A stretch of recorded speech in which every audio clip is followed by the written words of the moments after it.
na feel ni Daniel Padilla ang pag-awit ng River Maya hit song na hinahanap-hanap kita sa birthday party niya sa Tanawan, Batangas. Trending ngayon ang video ni DJ P na kumakanta sabay sigaw ng "May kapiling ka ng iba" at napamura pa nga. Naisip tuloy ng netizens ang ex niyang si Catherine Bernardo ang pinariringgan nito sa awitin. Eto na. Matatanda ang nalilink si Kath kina Alden Richards sa Jericho Rosales. Nagdiwang nga po. Wala akong alam dito, PBBM. Nagdiwang ng 29th birthday si DJ kasama ang kanyang pamilya at kaibigan sa isang beach sa Batangas. Pero pag napanood nyo nga yung video, no? Yes po, President. Pag napanood mo yung video, talagang mafe-feel mo yung pag-sing-sing niya. Kasi may mga bali-balita nga na tinatry niya pa. Meron? Meron kayo? Sample? Oh, may sample kayo dyan? Ito pala. Oh. Really hurts. Ayun na nga, may kapiling na daw na iba. Hindi naman natin siya masisi. Pero kasi may mga bali-balita nga, narinig ko din to kay Nanay Christina, tinatry nga i-win back ni DJ si Kath. Kaya lang ayaw na daw ni Catherine. Ayaw na, wala nang second chance, parang ganun. Okay, samantala, let's move on. Oo, ito na nga mga kapatid. Bibisita naman sa Pilipinas ang shiny member na si ONU para sa isang fan meet.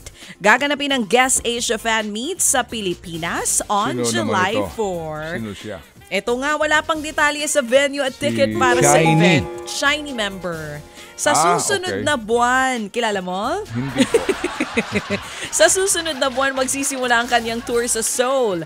Bago siya lumipad, papunta namang Japan, Macau, Taiwan, Singapore, at Malaysia. Si Shiny yung aso ba yun? Hindi! Hindi yung kumakanta. Ay, sorry. Ikaw talaga. Pasensya na po. Talagang walang alam sa K-pop itong aking baby boy. Pusa ako.